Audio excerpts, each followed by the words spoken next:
Sup? Hey dudes, and welcome back to The Bants. As always, I am your host, The Bants. And sorry it's taken me so long to get back to these videos. So if you couldn't already tell, I've been just out of my fucking mind sick for the last week, but now it's starting to finally clear up and I finally feel good enough to get back to these what's happening in fashion videos for the week. So let's get started on our first one, shall we? And of course, in this video we will be going over our headline for the day. And in our headline of the day, let's talk about the newest announcement of a new creative director going to a new fashion company. And in this case, it's Christopher Raeburn going to Timberland. Yeah, I really don't get it either. But let's start off with the basics once again, shall we? Who exactly is Christopher Raeburn?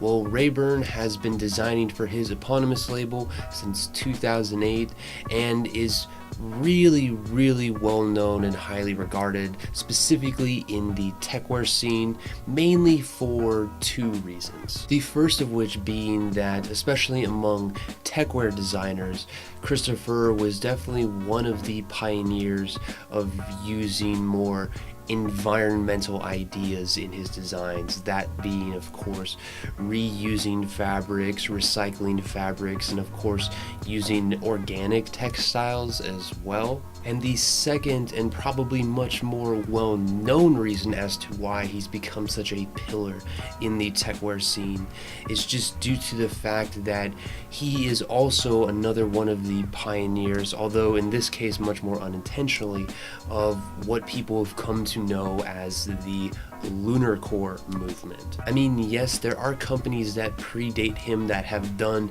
similar ideas and designs to what he's doing, but nothing as consistent and really groundbreaking as he's done over the course of this last decade. So whether you're a fan of the whole lunar core movement, or maybe you've just been trying to find a couple items to match to your Vans NASA collaborations, either way, if you haven't seen his stuff up until now, highly recommend checking it out. Actually, did I just forget to mention his designs in general? I mean, just take a look at some of this stuff. It's absolutely fucking phenomenal. So I guess there's actually three reasons why people really know Christopher Raeburn. But now, of course, this leads us back to Timberland, and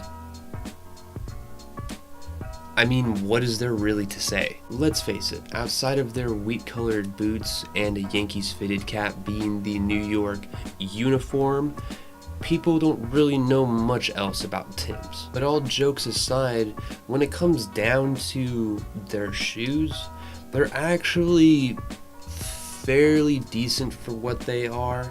I mean, price point wise, I mean, if you're looking for just a nice, thick, clunky, and warm boot that's not going to set you back more than like $250, they're decent. But aside from their shoes, they actually have a whole line of apparel to go along with it, which you may or may not have known about. And if you didn't, that's completely fine, because there's really nothing worth mentioning here. But to kind of get a premise of what we're looking at apparel wise here, just take a look at their parent company, which is once again VFC, Vanity Fair Corp, who, if I need to remind you, also own a bunch of other companies such as Dickies, Vans, the North Face. And just from that kind of idea alone, you start to kind of get the premise of what kind of apparel Timberland has as well. But in an effort to kind of separate themselves from the pack, from all the other brands at VFC, what Timberland has done is decided to go for some more urban themes, some more kind of lifestyle elements. You know what? Fuck this. Who am I kidding? Why am I trying to sugarcoat this? They make puffy jackets and sweats.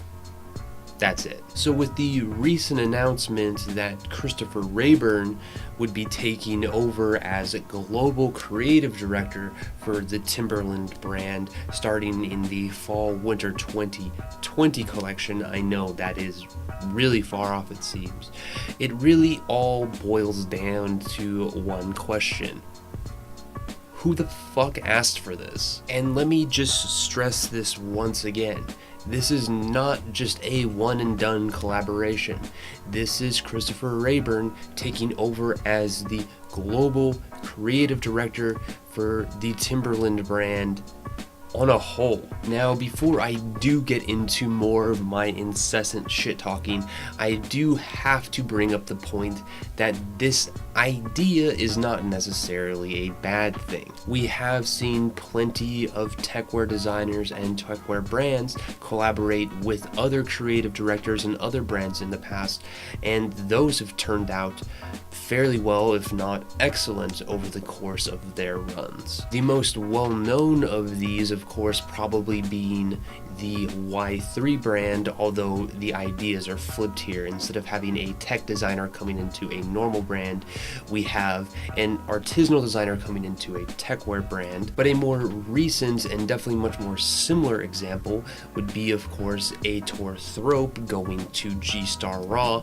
and doing not only just some of the other designing, but the Raw Research sublabel as well, which was absolutely amazing. And in all honesty, if we take a kind of sneak peek into what is to come in the form of the Christopher Raeburn Timberland capsule collection that just released, I would be actually very optimistic about it because it looks fucking incredible. Raeburn did an absolutely phenomenal job with the designs here.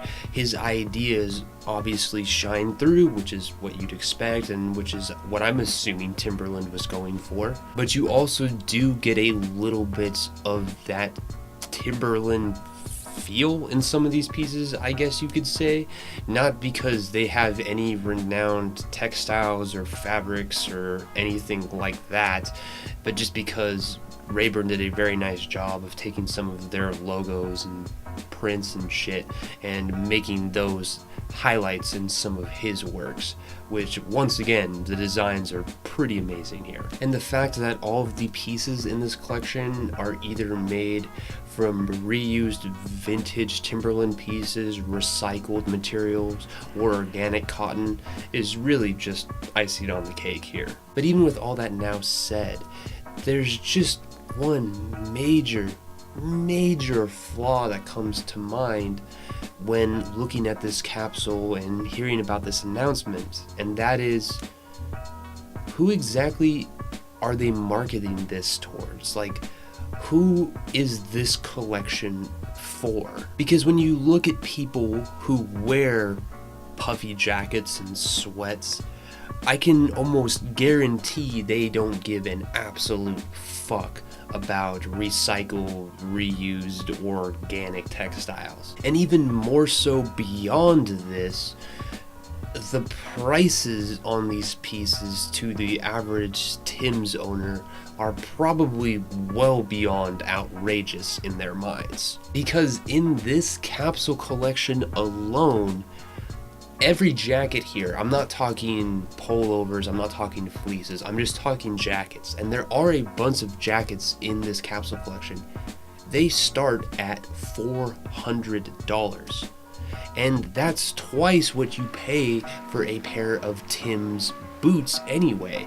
So, like, why? Like, who's gonna buy this that buys Tim's? Especially because you can get one of their shitty puffy jackets for a third, if not a quarter of this price already. And even though, yes, I did say that this idea was viable and I gave those two example companies prior, the thing about both of those companies, Y3 and Raw Research, is that there was actually a market for them.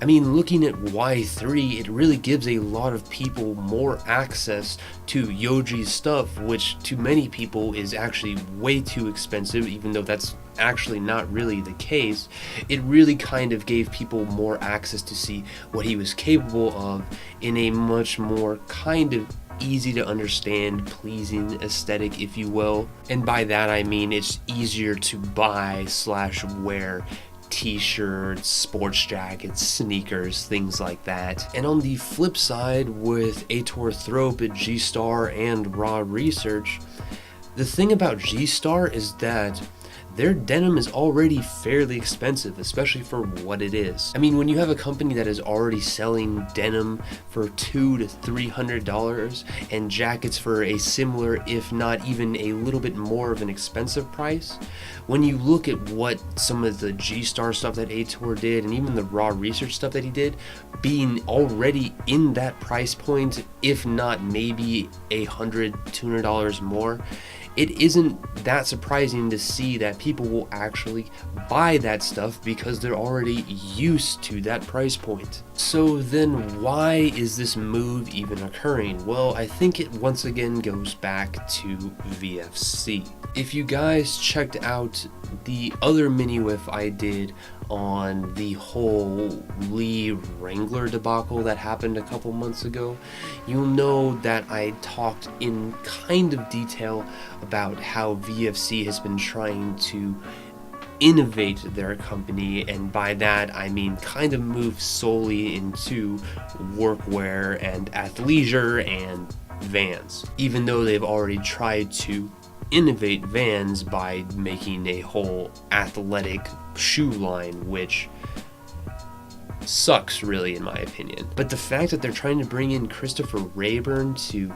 innovate, or in more simplistic terms, athletic Timberland up, just seems fucking excessive. It would be like trying to bring in Craig Green to try and innovate or modernize Dickies. It just doesn't make sense. And if that brings up an unpleasant mental image, I'm sorry, but now you understand what I mean. And really, just kind of thinking about it this way, it just kind of blows my mind that they'd be willing to go this far for Timberland when they're getting rid of Lee and Wrangler. I mean, what the fuck, VFC? It's just so fucking stupid. Like, what is your problem? Alright, I will stop my rant on that, but if you do want to learn a little bit more about what I was talking about as far as those two denim companies go, I will link that video in the description down below. But with all of that now said, let me pass on a couple questions to you. How do you feel about this idea, about this announcement? Do you think it's a good idea for Timberland? Do you think it's a good idea for Christopher Raeburn? Do you think this will put more eyes on the Timberland apparel? Do you think that you would buy any of this stuff? If you do, why? If you don't, is it because it's Timberland? Or maybe you're just excited to start seeing what comes out starting next year. But whatever your ideas, opinions, or anything on this whole announcement, I'd love to know. I personally really want to know what you guys think about all this. And with that, thank you guys all once again for watching these videos and supporting my content. And be on the lookout for the second part of this video where we go over the art, fashion, and fashion articles for the day, which should be up tomorrow. So as always, until then, until next time.